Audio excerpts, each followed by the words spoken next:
Brad, my brother, welcome to the Superhuman Life. Thank you, man. I appreciate it. Appreciate the opportunity. Dude, I'm so excited about this one because, one thing I always do when kind of prepping for these shows is kind of dig into, the person's background and story a little bit.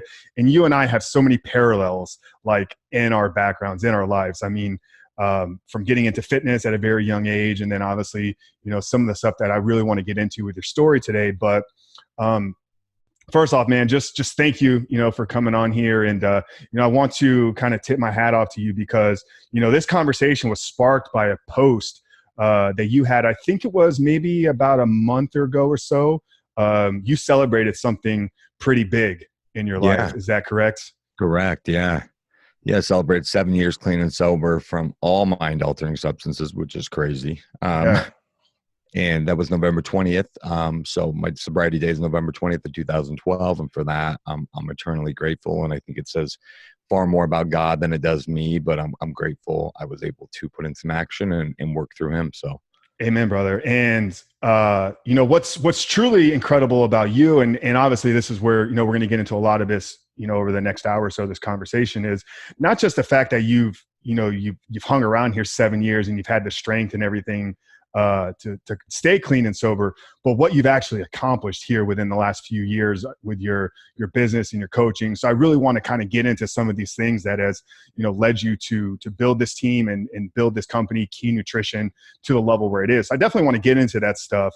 But just kind of piggybacking off of that, 7 years sober, I think where we could have the most value today for people is let's take them back, let's take them through this journey to recovery. And in doing that, I know that there's going to be a lot that we can withdraw and extract and kind of have some real, guidance and impact for people. So yeah, man, I think I just kind of wanted to open up here today with, well, let's kind of dig into Brad, let's dig into his background in fitness, and let's talk about, your journey a little bit. So wherever you feel is a great place to start, brother, I'm going to hand it off to you. And, I'll kind of guide here as we kind of set the tone here. Sweet, man. Well, thank you. Are you a Braves fan, by the way? You got a Braves hat on. I am, man. So yeah, I grew up here in Tampa, in the 90s. I'm a 90s kid, and this was prior to the Tampa Bay Rays. So the only team that we really had to support was the Braves. So yeah, I was like, through the 90s and, 14 years consecutive winning the pennant and everything. Like that was my go-to team, man. Nice. Me too. Yeah. I mean, I lived in Utah, right? But okay, my brother was a big Braves fan, and so I naturally became a Braves fan because I wanted to be like him. And they were on TBS every day. So I got every single game, even though I lived in Utah. So I was a huge Braves fan. Yeah. I mean, yeah. It was that years and the TBS, it was like always 7:05. I always remember this. It's so weird because everything always started at like 05. And I'm like, why is it 5 minutes later? They're only 8 hours away from me. Like, are they in a different time zone? Like I didn't understand it when I was a kid. 5:05 for me. I remember that. So yeah, that was my passion, man. Baseball growing up. So you too, you were a ball player?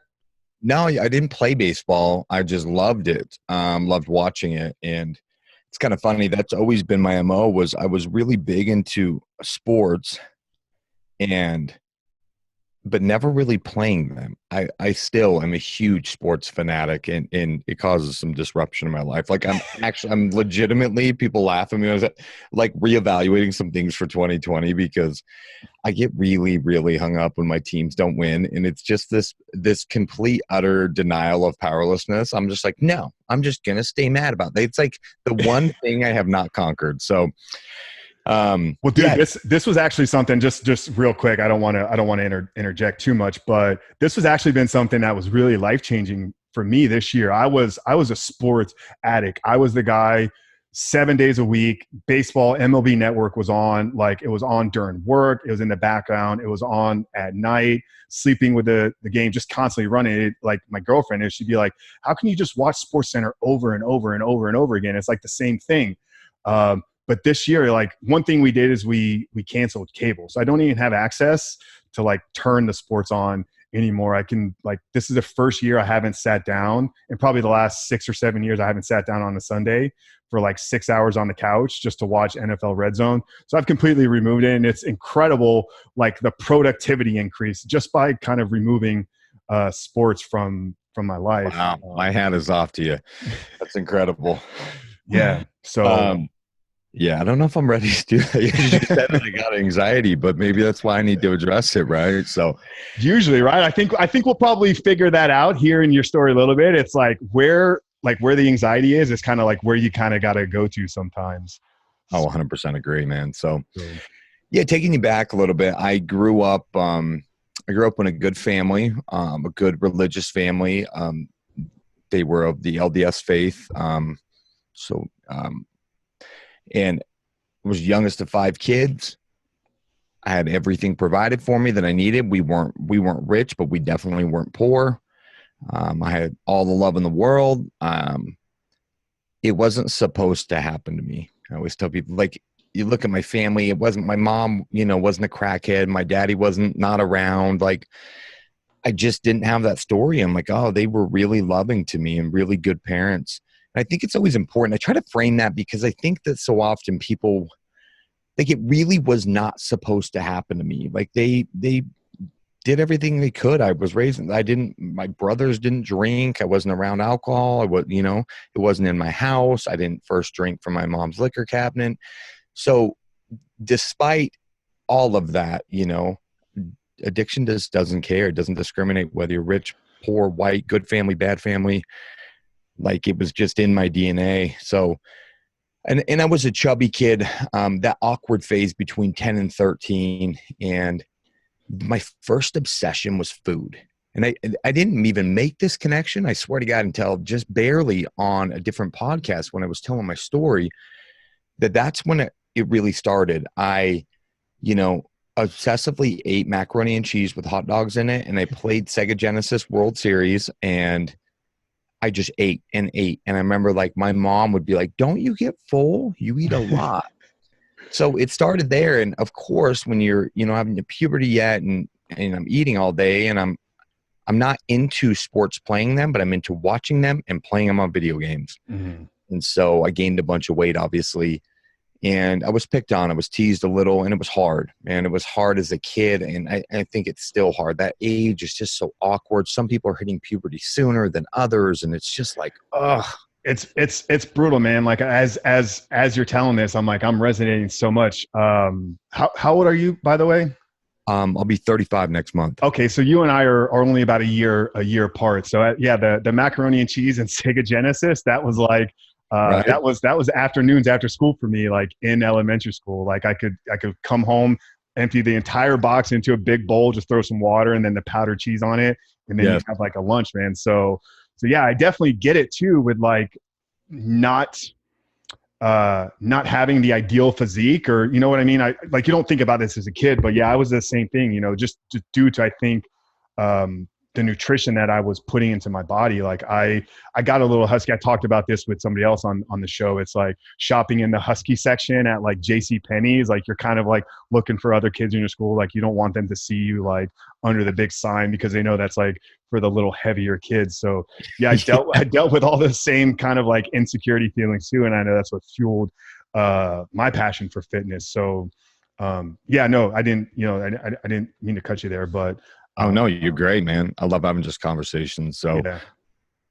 excuse me. And I got picked on, right? And we all know that feeling, man. It sucks. You're not emotionally mature by any means, and to identify like, oh, mom, I think I'm having anxiety, and I don't like being picked on. My self-worth isn't very good. Like, I just didn't know how to express any of that, so I just kept it all inside. Mhm. But I started just getting this paralyzing fear to even go to school.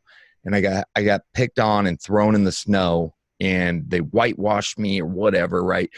In my head, I felt like I got jumped by 50 guys and was brutally beat. And they said, if you ever come back to school, I'm going to kill you. Like, that's how I felt when I went home. And I told my mom, I'm never going back to that school. And she said, no, you're in 6th grade. Like, you have to go. And I said, I'm not going.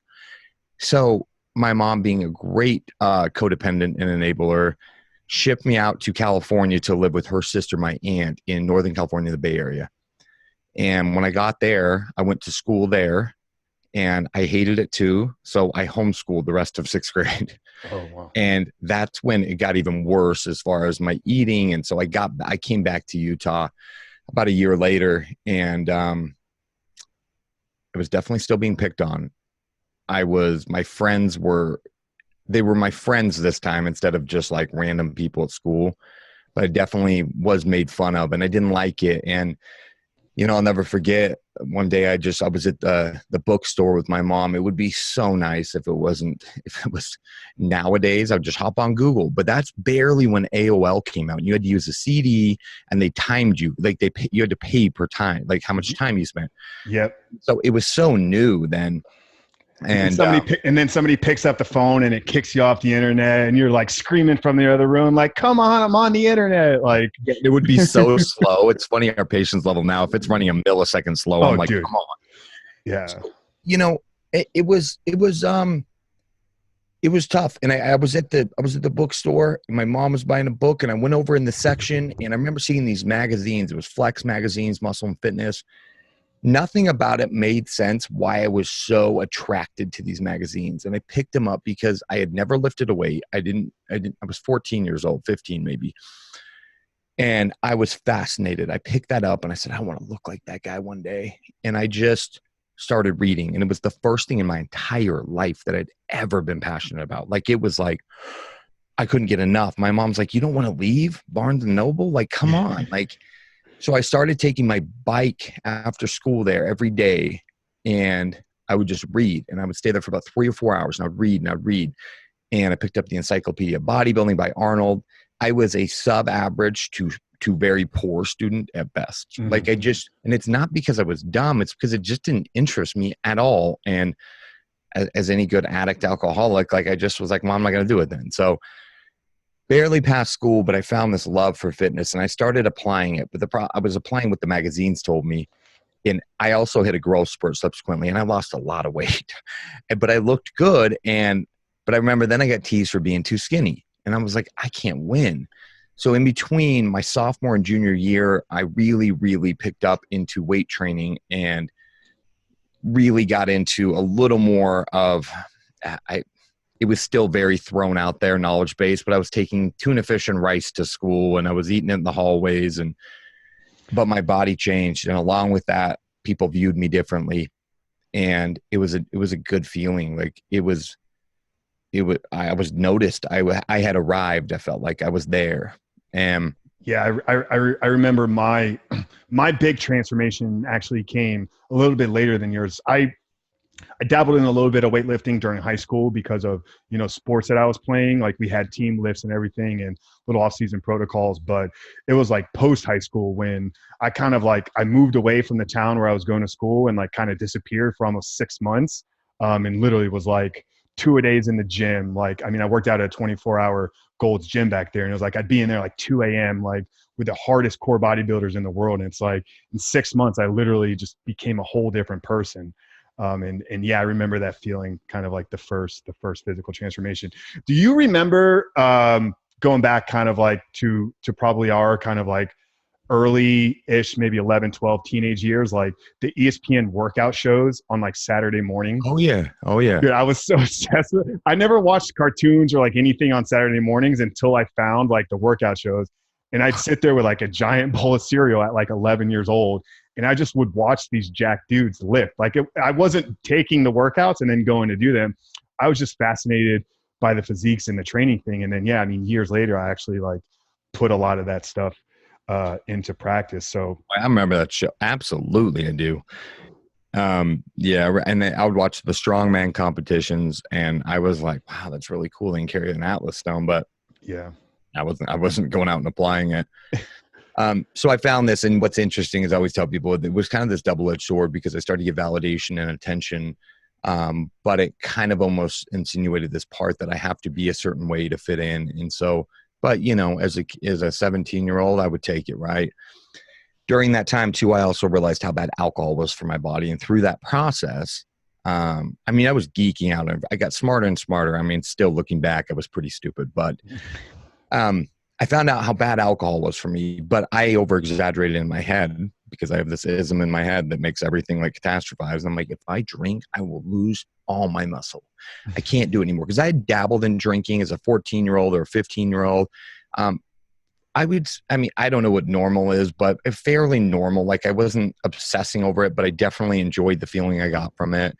And I liked it a lot, but I started getting this fitness thing, and that like took over, and I was like I was super over, just compulsive about it. And so I was like, I can't drink, but I started to feel this disconnect on who I was as a human being, because I was getting all this attention. I was the popular guy because I was definitely the most jacked guy in school, where I looked the best, but I still felt this emptiness inside. Like I still like felt just, I couldn't describe it. I'm like, why do I just, like I just feel this discontentment. So I'll never forget it. We went to a party. My buddy's like, please don't bring in I'd bring these ready to drink protein drinks in. And he was like, don't do that again, please, dude. It's embarrassing. And I'm like, well, he's like, just drink one night. I'm like, no, I have back and buys tomorrow. I can't. And he said, well, how about this pain pill? And I was like, oh, I'm not in any pain. And he said, no, man, they make you feel like you're drunk, but you don't have any of the hangover. Doesn't dehydrate your muscles. And I was like, I'm in. And boom, took them. And once they kicked in, I remember, I think I even said to him on the way home, this is the feeling I want every day, the rest of my life. I was on cloud 9. I loved it. He was like, whoa, did you really like those? Like, he was looking at me like, you're kind of weird, man. Like, and I kept asking him, can you get any more of those? He's like, no, I stole them from my mom. And I'm like, what are they called? And so I started asking people. I started asking bigger guys at the gym. And before I knew it, I started getting these connections. And I started doing them a lot more and more. And I started taking my car down to Tijuana, across the border, which, by the way, to give you some context, from Salt Lake City, Utah, it's like a 14-hour drive. It's not like it's a 3-hour drive. Oh, wow. And I'd go down there, and I'd take out my door panels that the pharmacy is, and I'd stuff them full of drugs. I'd wire them back on there, and I'd drive through the border. And I remember the first time I was scared, but I had no idea. It was idiot savant. I had no idea the amount of felonies I was committing. Like, I had no idea how I was going through state lines with drugs. And like, so after I got away with it the first time, what were you say? No, I was going to say, not just state lines, you're crossing like borders. Like, I mean, that's, yeah, I think it's a pretty big felony. And then that's when I felt like I had arrived, because not only was that, I felt this passion and purpose. I was lifting, and I was also a drug dealer. I hooked everyone up, all the different schools. I thought I was the man. And like, people I had more money than anybody in my high school. Is this still in high school? Yeah, I was a senior in high school. Oh, yeah. So I could just imagine the feeling then. Like, you're probably, I mean, in certain circles, like, you are probably looked at as like a king. Like, here's the jacked guy, good looking, got money, and he's able to supply all this. Like, I mean, in your mind, that's probably like, this is the dream, right? That was the pinnacle. I was like, man, this is it. Like, I'm the man. And I'm looked at as the man. And my parents didn't know. They were suspecting, but that I was maybe partying, but they just didn't know the extent. I was a super good liar, really good manipulator, of course. And it got worse, never better. It just progressively got worse. After high school ended, a lot of my buddies I was using with, they did the responsible thing, and they went to college, and they kind of quit using. They'd use here and there, but they weren't addicted. I had developed an addiction. And, the first time I felt withdrawals, I had no idea what was happening to me, because I hadn't ran out the whole time when I started using daily. And it was awful. And I didn't know what they were. I thought I was getting the flu. I knew what withdrawals were, but I didn't know they felt like that. And it was awful. And I happened to be around some older guys who had heroin. And I remember thinking, that is the line in the sand. That is gross. I just do pain pills and muscle relaxers, and like, I do like, that's gross. There's a line in the sand here. And it took about 20 minutes for me to feel worse and worse and worse, and finally just say, let's do it. So the first time I ever did heroin, it was right out of high school, and I was an 18-year-old kid, and I shot it up for the first time. And that's what I did. And because that's how they were doing it. And it rocked my world. And I will never forget the guy who gave it to me. He looked at me dead in the eyes, and he said, kid, your life is never going to be the same. And it was not a good context around that statement. And man, like, the truth of that statement, I spiraled deeper and deeper. And, I ended up in my first treatment center when I was, 2005. So I was about 20 years old. And I was 20, because I went to that treatment center. And I uniquely thought I was different. I was too young to be an alcoholic. I would accept that I'm probably a drug addict because I have track marks on my arm. It's not normal to shoot cocaine and heroin every day and be, out in the cold looking for the dope dealer. But I'm not an alcoholic. I'm too young to be an alcoholic. Like I haven't really drank much since I was 14, 15. So I listened enough to realize, okay, I probably have addiction, but I don't have this full blown thing they're talking about. So I proceeded to get out and start drinking. And I quickly started drinking more and I blacked out. And during that blackout, apparently I got some cocaine. I woke up the next morning and it was with me. And it was just like, boom, right back to what I really loved. And I kept doing that. And it was just a vicious cycle. To sum up, from 2005 till I got sober in 2012, it was just incomprehensible demoralization, just over and over and over. Like, I went to 4 different treatment centers in there. I had 17 bookings into the local county jail. And I was a full-blown junkie. And I would get sober, but I still lifted during this time. I still worked out. I worked out and I would watch ESPN at night to catch up on the games. Those 2 things made me feel like maybe I'm not that bad. I was functioning for a little bit of it. There was times where I was literally like, oh, I'll do some heroin in the morning, the afternoon, and the evening. And I managed to go to the gym, but I say all this, but then I got fired from that job. And then it got worse. And then I ended up losing my condo. And then I ended up in jail. And then when I got out of jail, this rejuvenated hope, I would try to do the right things. I'd get back into the fitness and then it would take over. So it was a lot of years of just the same repetitive cycle. And along the way, I kept going to 12-step meetings. And I don't know if you got sober through the 12 steps or anything, but no, I didn't. No. So yeah, I mean, my big addiction, I don't know how much we shared prior to this is, I've struggled with alcohol, drugs, throughout pretty much my entire life.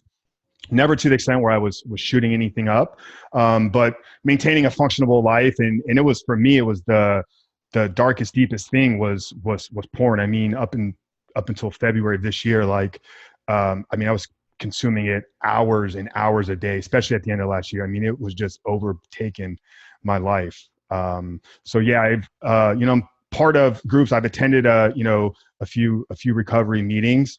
And I support the 12-step. I understand the principles behind it. And I think it can definitely be used if you follow them the way that they are. And I know this is something that you've talked about a few times too. It's like, when you first started, I think you weren't really you're like, I'm going to do this on my own type of thing. Like, I don't need to follow this exactly the way. So, yeah, I think as a coach now, I think that's maybe something that we could kind of, touch on here real quick. It's like the importance of, complete, surrender, complete follow of a protocol and of a plan. Cause I know you deal with this kind of stuff with your current clients.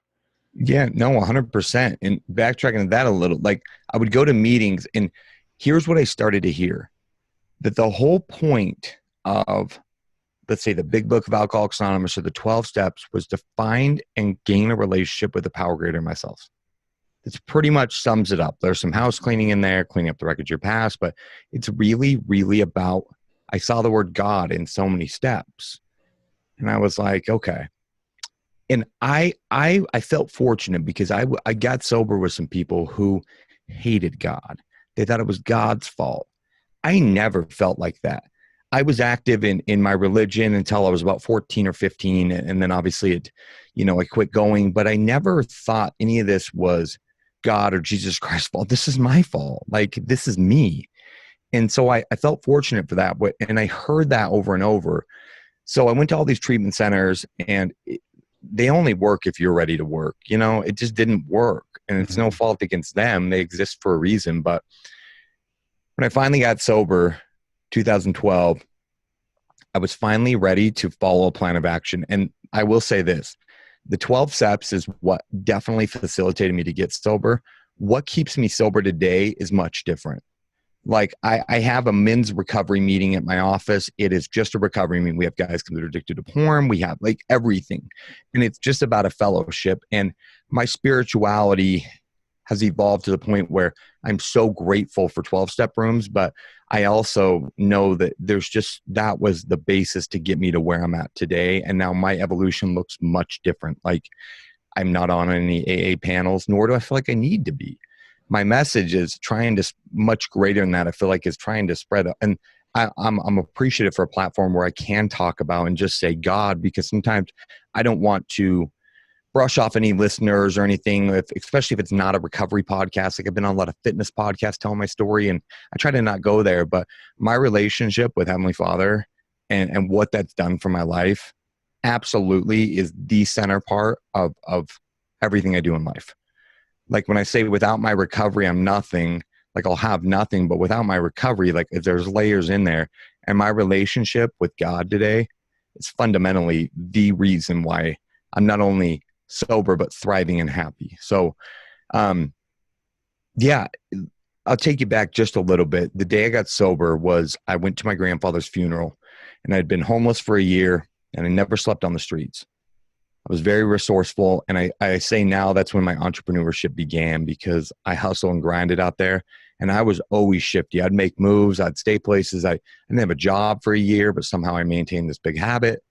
And I went up to that funeral, and I'll never forget it, that my mom picked me up from this hotel I was living at, and I was withdrawing and I was sick, and I made her stop at the dope dealers. And through that, I went in and she didn't want to take me up there like this. I was shivering, I was shaking, I was vomiting, and she's a really good codependent. She was going to love me to death. She didn't realize that at the time, and I made her stop, this good religious lady, upstanding in her church, and I made her stop.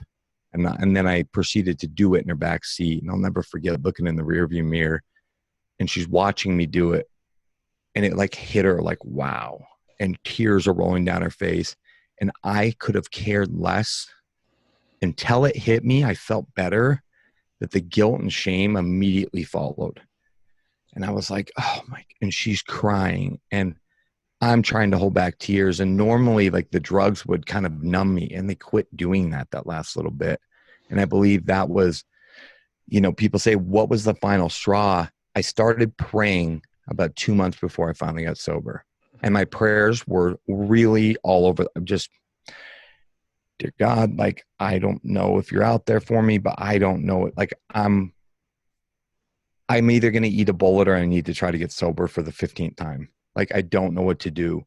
They were very simple, but that simple act of reaching out, man, like, it stopped working. I'm telling, like, I couldn't put enough in me to fill the hole. Like, the guilt and shame, I'd usually only feel when I ran out of the drugs, and the next day, and the demoralization of that, but I felt it. And he started working through me. And I believe that part of that was, it stopped working. Like, I would get high, but I still had this shame and guilt. And I felt like I couldn't breathe some days just because it was so overwhelming. So that night I got arrested, and I'm so grateful for that. And I believe that was divine intervention. I was arrested, and I was finally like done. And I'm like, what do I do? Because the withdrawals are going to be so bad. I don't want to face them. I don't have insurance. I can't go to a medical facility. My parents are done with me, especially after my mom watching me shoot up. She's like, I can't be around you. And I was arrested, and I detoxed worse than I ever had. And I sat on that jail cell floor, and I was sitting on the concrete and puking, and, just a mess. And I prayed, and I remember feeling this feeling as I was laying there on the concrete. And it said, like, this is the last time you're ever going to have to do this. Like, this is the last time. And I heard that voice, and it's what got me through. This is the last time. Like, walk through this, and you don't ever have to do it again if you don't want to. And so I got out, and I did something different. And I went back to meetings because I had nowhere else to go, to be honest. And I followed a plan of action. And I don't care if the church and the Bible, or the 12 steps, or some kind of fellowship of people that were like-minded, that were trying to do right in their lives, that had been there, and I had a plan of action in front of me. And I remember thinking, okay, God got me through this, because I can't believe I'm actually sitting here at 30 days sober when I got out of jail, and I want to actually do something different. I went right instead of left, so to speak. And I think that's why I love coaching so much, because I understand its application, its accountability, and its education. And I had to be educated about that. My addiction wasn't just because I liked drugs. It's because I hated me, and I had no relationship with God or a power greater than myself. Um, and so I followed that plan of action, and I got a different result. Like I started to, and I'll say that I say this all the time, like when people are in AA meetings or recovery meetings, like if you miss the spiritual part of the program, you miss the whole program, because that's the whole point. And I'm so grateful that quickly I knew that was God in that jail cell telling me, this is the last time you have to go through this. This is the last time. Yeah, and I think the kind of the big part here, like it's you were hearing like well, you were at this point, and you open up and you begin to pray, and it's I think where a lot of people fall short in this though is like they send their prayers out and it's not an immediate quick fix. It's not an immediate response. It's not like I asked for this today and then it just shows up. Like you heard it, and then but you still knew that like this is going to be a lot of work for me. This is going to be a lot of work for Brad. Like it's not like I just enter into this new program or this like this new phase of my life and everything instantly changes. It's like I had to start working on me. One of the best books I've read this year was called The Unbroken Brain, and it's by this the author is Maya Salvalitz. I always mess up her name, but so much of what people talk about, and it's like addiction is a disease. It's this horrible disease that you're born with, and you have to like work to overcome it. And she poses the complete opposite argument. It's like, no, you don't have a disease. She actually frames it almost as like a learning disability. Like you've just learned the wrong habits, and it's going to take a lot of work to overcome and instill new habits. So Mm. yeah, I mean, I think, for you, it's like understanding like, yeah, God is with me. He's here, he's leading me out of this, but it's still going to require Brad to do all the work. 100%. And it's crazy, when I was starting to pray again those last 2 months, when it got ugly out there, it got a little scary. I was into amphetamines by this point. It was the people in the circle it brought, and there was kind of an evilness that I felt. I truly believe that there's certain drugs that are a little more chemically evil by nature that brings out this almost satanic kind of feeling. Well, And so we talked about this. The most recent episode that we dropped was with a recovering addict, Adam Vibe Gunton, and he shares a story of having a conversation with a doctor and talking about the spirit of drugs. So everything living in the world has spirits and inside of them, like alcohol. That's the reason why they call liquor and alcohol spirit. It's like you're ingesting that spirit, and that's what gives you that happy, joyous feeling. So if you think about in terms of these hardcore amphetamines or even heroin, like thinking about the lifetime that it took of that drug to kind of get to where you're at, all the hate, all the greed, murder, but probably was involved at some point in there. Like you're ingesting that spirit, and he tells some incredibly vivid stories about seeing spirits. But yeah, no, I 100% get what you're saying here. It's like I'm ingesting not just this little pill, I'm ingesting everything that it took to make this pill. So oh man, that's so powerful. Yeah. You're ingesting this, that I've never thought of it in that way. So thank you for sharing that with me, because it's so yeah. true. And one thing I've shared for me, it's like when guys talk about, oh, porn's no big deal, I'm just watching, I'm just enjoying it. It's like no, it's like actually kind of look behind the curtain a little bit and realize what is going on within the industry. Is something I'm extremely passionate about, and getting involved in 2020 is supporting some sex trafficking and human slave Right. organizations, because that is what's fueling this billion-dollar industry. So yeah, when I'm if I'm on here and I'm watching two people have sex, realize that one of those people may be there not at their own accord. Like they may be forced there. Then you have the drugs that are involved behind this, the abuse, and it's just like it's just a horrible, evil place to even think about being involved in. So Oh that's man, one of the reasons why I'm so passionate about having a voice against the industry. that's awesome, man. That's such a good perspective and spin on it, because you know that's true. I mean, most people are not like, well, I'm going to go have sex with a random stranger on film and I'm totally fine with that. It's the money, and then there's some manipulation, and it's drugs, and I just can't imagine too many people just feel 100% okay with that are just spiritually, in line and sober and like, oh, this is great. And so there's a lot of, man, with the drugs, there was an evil presence that started to happen. And I prayed for that.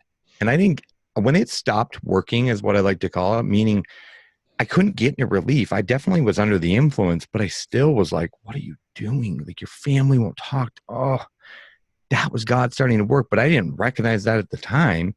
It took me probably 6 months into my sobriety to look back and think, wow, like that was right when. And like, no wonder I heard that voice so clear. Like, it's going to be okay. This is the last time you have to do this.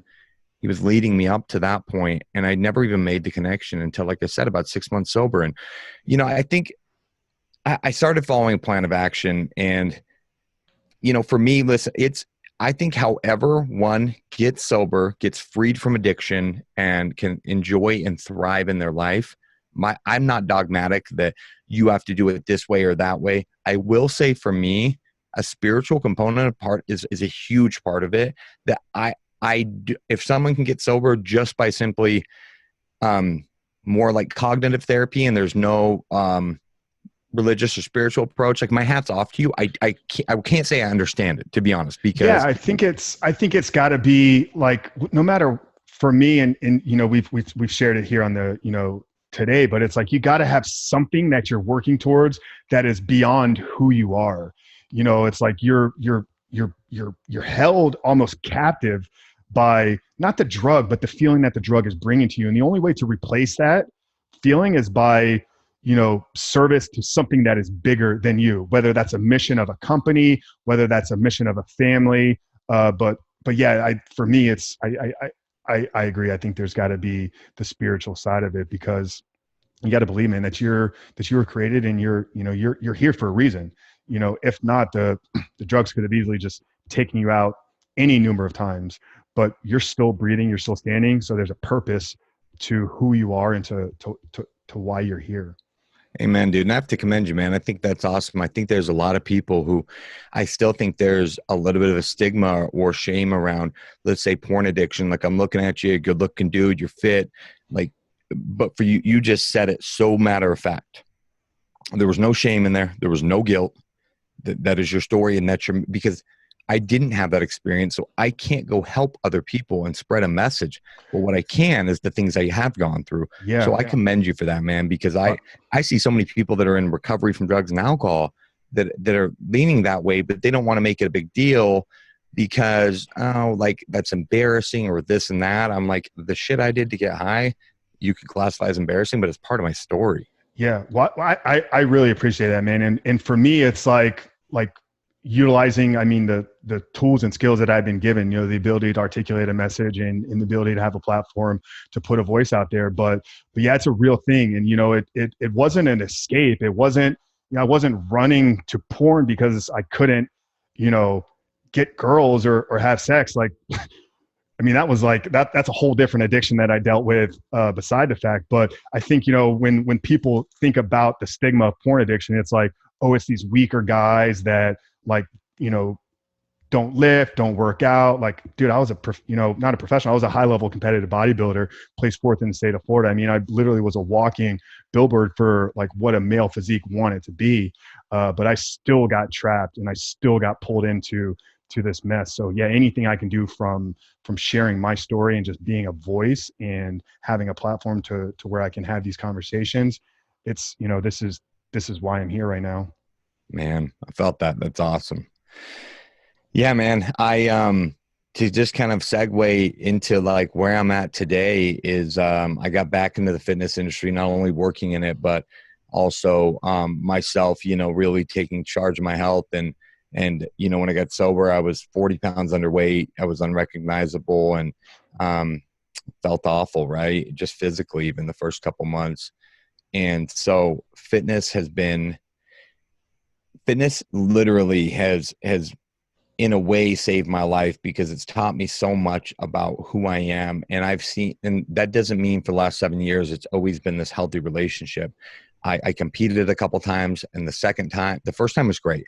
I did great. I felt great. I kept my relationships. It was this bucket list thing I want to do. The second time, some kind of switch happened, and I got very, very selfish. I ruined a relationship I was in at the time. I destructed people's lives because I only cared about me.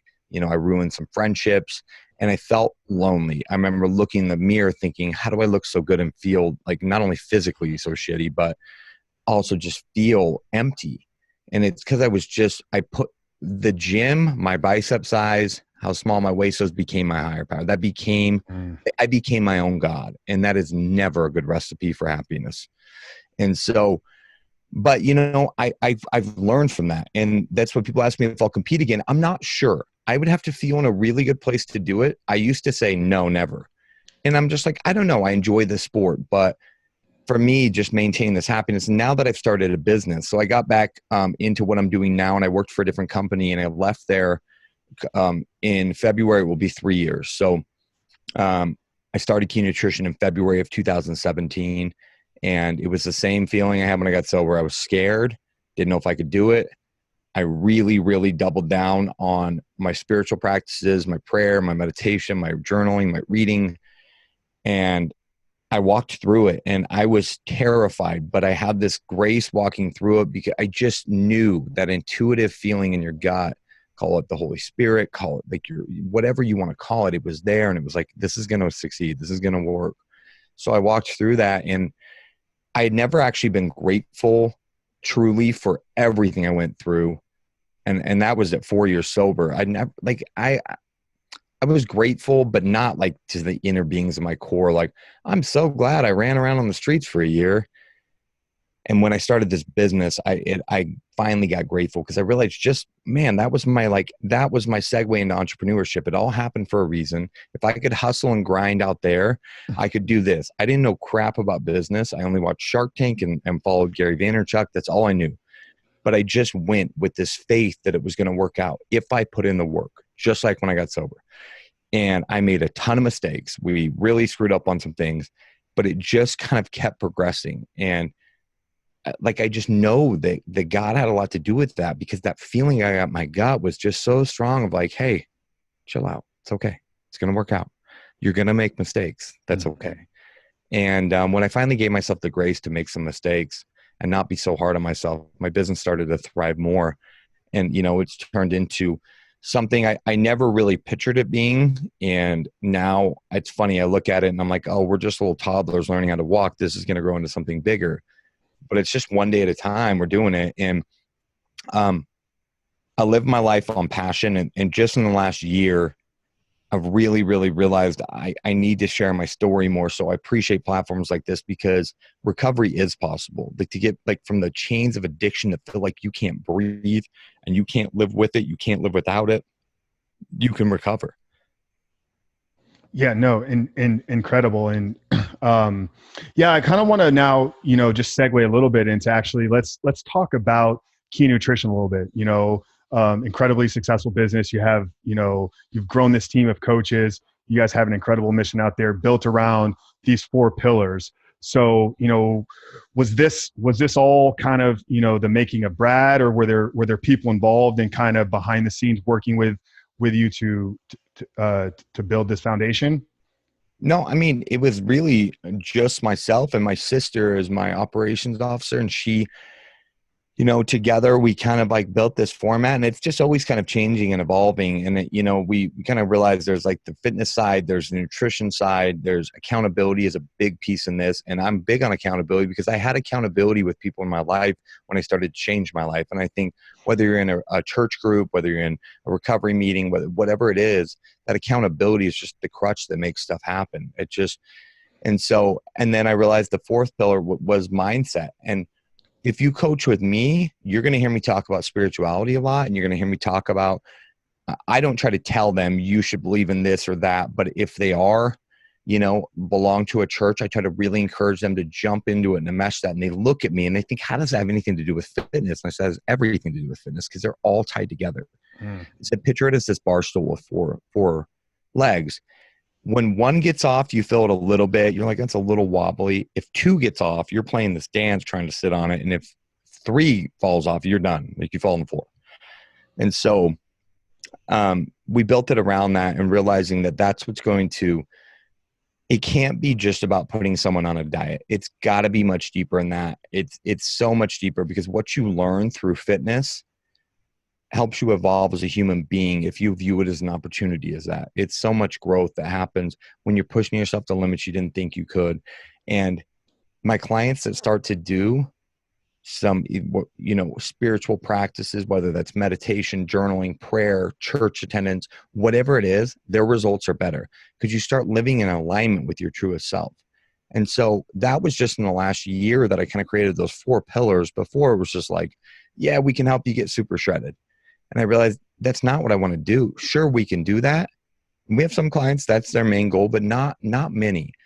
And so part of me sharing my story so much is understanding people, the background behind Key Nutrition. It's not just like, I'm like, well, the gurus say that mindset and having a spiritual connection is really good for you. I'm seeing it like in my own life. I've lived it, and I know that it's the cornerstone that kind of makes everything happen, and it's synergistically work together. So we're constantly evolving and changing, and I got 10 coaches that work for me, and trying to show up as a leader for them is highly dependent on how I'm doing my own personal growth in my life.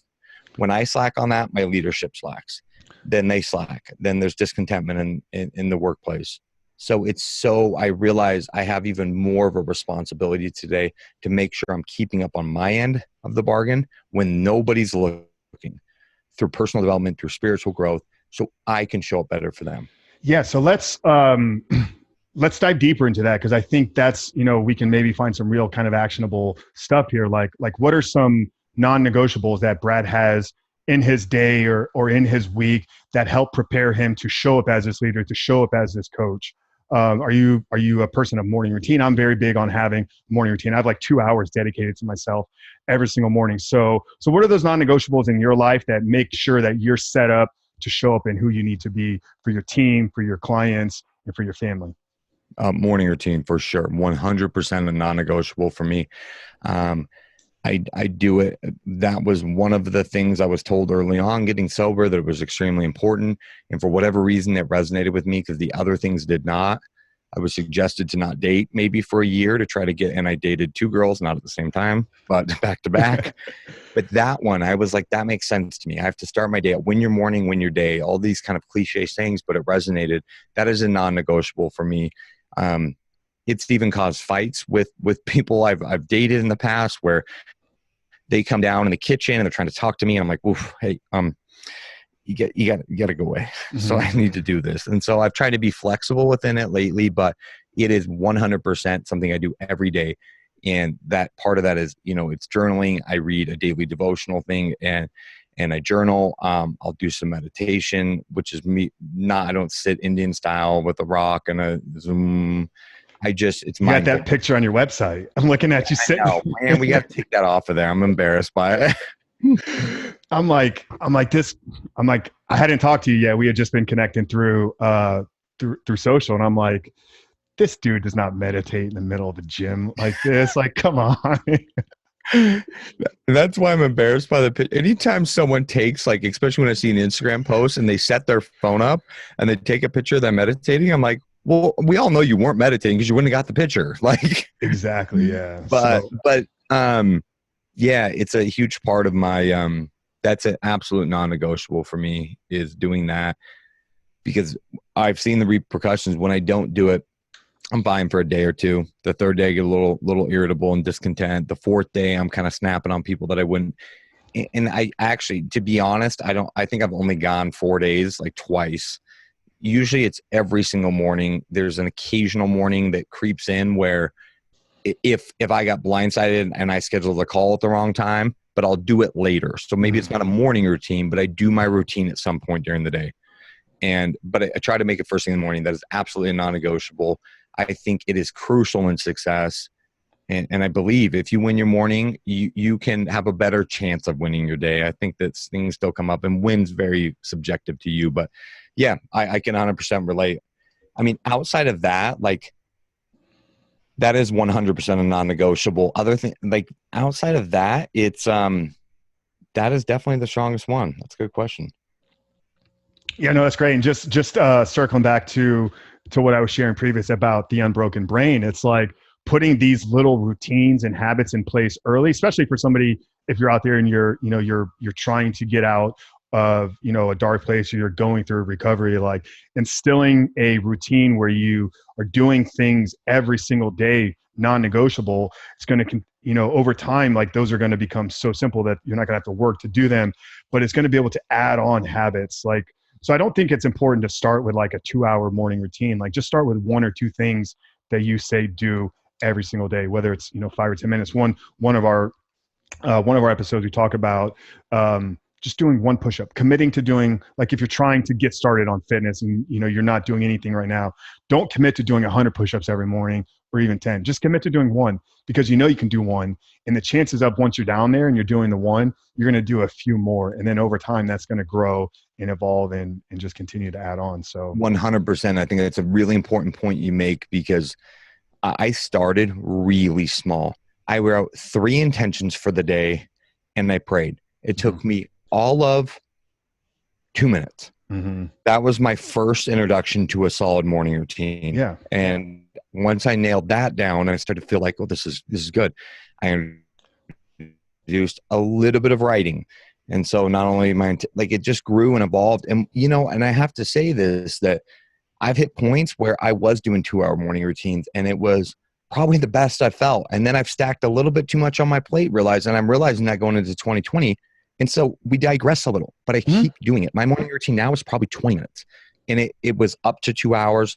I put too much on my plate. I'm noticing it really was helping me a lot, but I'm still doing it. So I still feel it's just, and I'm going to ramp that back up and prioritize it a little more. So I think an important message is it's not about perfection. It's about consistency. And sometimes that looks a lot better. And sometimes better, maybe more, detailed and longer, and sometimes just doing it. And so I always try to make that point too, that there's ebbs and flows with all of this. Well, there's seasons. We all, we all have seasons. Like you and I mean, we have, we're previous bodybuilders. So there were times in our life where, I'm sure it was 2 a day in the gym, a morning cardio, an evening workout, or vice versa. Whereas now we can probably maintain a, decent physique to what we would have maybe during an off season, with maybe 4 to 5 days of training, 30, 45 minutes a week. But if we ever wanted to dial that back in, like, we'd have to probably recommit to more frequency and, like more volume, more intensity, et cetera, et cetera. So I think it's just understanding where your seasons are and what phase of your life you're currently in, and let that kind of dictate where you're going to go. And I'm sure you share that kind of stuff with your clients. Like coming on a new client, it's like, all right, we're just getting started. This is this is going to be a transformation. So for these first 3 months, like, I need your full commitment to this. Now, once we get you to a nice little point, like then you can kind of look at maybe adding in, a night out where you're getting some better, treats in or whatever, however that's coached. But I think it's important to like not go all in and understand like this is going to ebb and it's going to flow and change, throughout my life. So awesome 100%. Point there. So I mean, like I said, just incredibly, blessed to have you here today, Brad. And, I think we got a lot out of your story, and I want to be, courteous of everybody's time here as we're kind of wrapping this up. So just kind of a few, final questions as we come into a close here. So your fitness now, I know you're not bodybuilding anymore. You're not training. What does your current routine look like, and where's fitness kind of fit into your life? Absolutely. First off, thanks for having me on, man. I appreciate your time as well. And as far as where my fitness looks like, I was just writing out a post to make later today about this. Like the 5 reasons I go to the gym and like my fitness look a lot different. And one of those 5 is aesthetic still. And I feel like anyone who says they don't want to look better is just full of crap. Like it's just the truth, right? But man, for me, so I'm still working out 5 or 6 days a week. And before it was about 4 or 5, but lately it's been a little more. And, I'm going through some personal stuff. There's some changes happening. There's some things happening. And for me, I've ramped it up to 6, not because anything to do with my body. It's because it's such a good mental release for me. And so, but I would say out of those 5 to 6 days a week, probably 3 are pretty intense. I'm 35 now. I'm not 25 anymore. I'm not on a bunch of androgens like I was in my 20s. Like, so I try to understand the delicate balance between, pushing myself but not going too hard. I really care more about how I feel today than how I look. And so I don't overtrain, but, and I eat super consistently, like all the time. I allow myself, some flexibility, but I track my own macros and, not obsessively track them, but especially when I make some changes, I'm pretty dialed in. But like, to be honest, because I do this for a living, I feel a huge responsibility to make sure I'm walking the walk. And it's not about having to be perfect or like, oh my gosh, what if I went, like, it's not about that. I can go off and I could probably eat like crap for a week and not notice a huge change in my body right away. But I don't like how I feel. And I feel like I'm kind of the pot calling the kettle black. So I feel responsibility. I eat probably, I still eat really good all the time. But that's because that's what I do for a living. I coach people on food and fitness. And I feel like, man, I don't want to invest my money with a broke financial advisor. Right. Exactly. Yeah. And so I battled with imposter syndrome quite a bit as I've been a coach for a handful of years. And it's like a lot of what I talked about was, building muscle, but using your physique to catapult you to like a greater version of yourself. Like, this is a message I've been sharing for a really long time. And here I am, like, I'm hiding this deep, dark secret of something that I'm doing kind of on my own time. So I definitely understand like the feeling of the imposter syndrome. Yeah, man. And it's funny, as I dialed myself in this super kind of complicated split, but it was going to be really cool. And it was some advice from a guy I respect a lot who was great with training programming. But I honestly, it got you. I like to go to the gym because I enjoy it. Like, I don't want to have this set schedule that if I can't make it here, then I'm going to screw up this day because then I overtrained or undertrained. And so I have an idea of what I'm going to do when I go in, and I have those body parts picked out, but I haven't made it too obsessive. I backed off on that because I just like going to the gym. And if I can only get 30 minutes that day, great. If I can pound out an hour and 30 minutes and I feel great, awesome.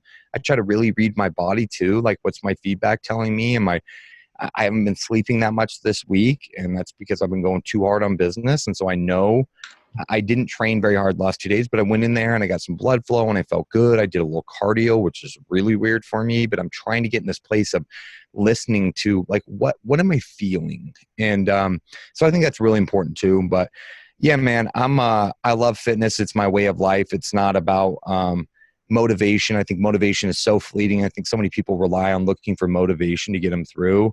I had a client ask me, how do you stay so motivated all the time? And I said, what gives you the impression I'm motivated all the time? She said, well, because you do this day in and day out. I said, it's my reality. It's not motivation. It's just what I do. It's like when I shower every morning. Like, it's my reality. It's not motivation. Motivation is super transient by nature. It'll come, it'll go. The days I actually feel motivated in the gym, I'm like, yes, like score. Because I know that every day is not like that. And so I think there's a misconception. And when you start to do it day in and day out, it just becomes your reality. It's what we do. Yeah, I love that. And do you know who Ed Milet is? Oh, yeah. He has an incredible kind of saying that he uses in and around motivation. It's like people should never want to seek motivation, because motivation is motives. It's like tactics that I can use to make me feel a certain way to possibly get the job done. It's like he shies away from motivation. He wants inspiration, because when you're with inspiration, you're in spirit. So you're in the spirit of feeling good, of wanting to do things. But yeah, I love your perspective on like, dude, I'm not motivated at all. It's like, but this is just a part of my reality. I know I need to get these things done. That's an incredible kind of like mental paradigm shift. Yeah, that absolutely. I'm gonna steal that one from you for sure. I think I stole it from someone else. So that's how I swear to God, we all work. We just absolutely, yeah. I mean, that's honestly why one of the reasons why I started the podcast, because I just wanted to have conversations with awesome people so I can steal their stuff and use it on my own.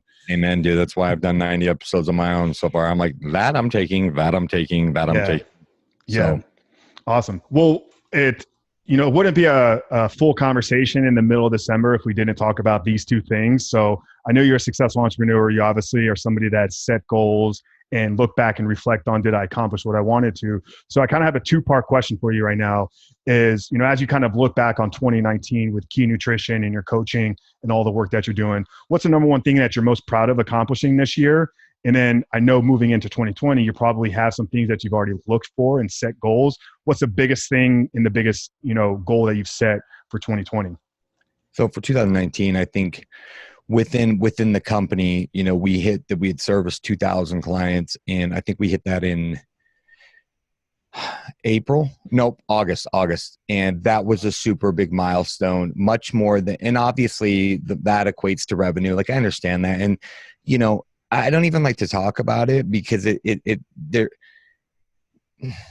people look at it like I think within this week, we're going to hit 7 figures this year in total gross revenue, which sounds way cooler than it is when you understand that I have 10 coaches that I pay out a good percentage.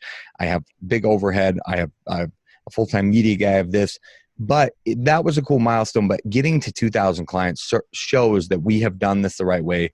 In 2.5 years at that point, we had serviced 2,000 clients, which 2,000 lives we were hopefully able to impact in such a positive way. And I was proud of that because that means that people like us if they keep sending people in. And that was really cool. And,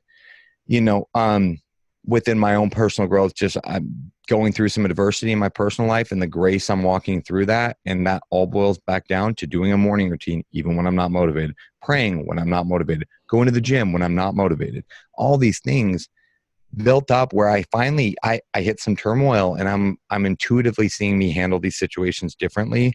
And that's a God thing, not a Brad thing, but I put in the work, but I know there's this greater good. And so, and for 2020, man, I'm really looking to spin off and emphasize my personal brand more. I was using social media here and there. In the last couple of months, I've been going hard. And what's funny is people say, well, what are you going to do with that yet? And I said, I don't know. And I'm okay with that. I know I need to share my message more. I need to educate people more on fitness. I also need to throw in that, like, you can recover from a seemingly hopeless state of mind and body. Like, there's these messages, and I'm really excited to see where this pivots into. And I could list the things I'm kind of thinking, but I'm just super excited. And I don't need to know exactly where it's going to go. I just know I need to start putting out value and creating impact and not asking for anything and not trying to sell anything. Like, just start giving more impact, and that will lead into more. So I'm super excited for 2020 that way.